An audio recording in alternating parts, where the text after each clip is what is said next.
কুয়াকাটা সংলগ্ন বঙ্গোপসাগরে মিলছে কাঙ্ক্ষিত ইলিশ, তবে চাহিদার তুলনায় তা কম হয়, বাজারে তেমন প্রভাব নেই, বিক্রি হচ্ছে চড়া দামে।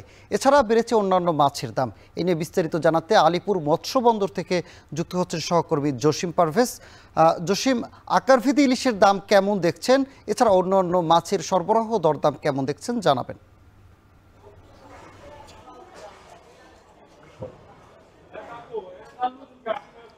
সানি, আপনি আপনার মাধ্যমে জানিয়ে রাখতে চাই, সেটি হচ্ছে কিন্তু গত বৃহস্পতি, শুক্র, শনি এই ৩ দিন ছিল দুর্যোগপূর্ণ আবহাওয়া।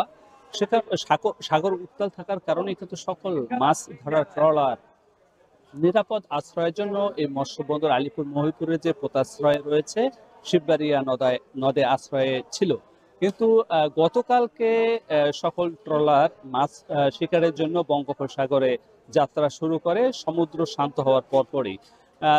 যারা কুলের কাছাকাছি, উপকূলের কাছাকাছি যে সকল জেলেরা মাছ শিকারে গিয়ে মাছ শিকার করেছেন, তারা সে সকল মাছ নিয়ে এই মৎস্যবন্দর আলিপুরে আজ সকালে এসেছেন।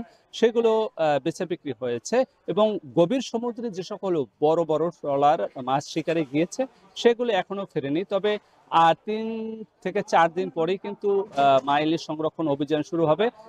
তার মধ্যেই তারা ফিরে আসবেন, তখন মাছের সরবরাহ বাড়তে পারে বলে প্রত্যাশা করছেন ব্যবসায়ী ও জেলেরা। তো আজকে এখন আমি আলিপুর মৎস্য অবতরণ কেন্দ্রে এসে আমরা দেখতে পেরেছি যে আজ ১ কেজি ওজনের যে ইলিশ তা প্রতি কেজি বিক্রি হয়েছে ২,০০০ থেকে ২,২০০ টাকা। এখানে গত ১ সপ্তাহের ব্যবধানে বেড়েছে ৩০০ থেকে ৪০০ টাকা প্রতি কেজিতে এবং ৮০০ থেকে ৯০০ গ্রাম ওজনের যে ইলিশ তা আজ বেচা বিক্রি হচ্ছে প্রতি কেজি ১,৭০০ থেকে ১,৮০০ টাকা। এখানেও বেড়েছে প্রতি কেজিতে ৩০০ থেকে ৪০০ টাকা এবং ৫০০ থেকে ৭০০ গ্রাম ওজনের যে ইলিশ তা আজ বেচা বিক্রি হচ্ছে ১,২০০ থেকে ১,৩০০ টাকা।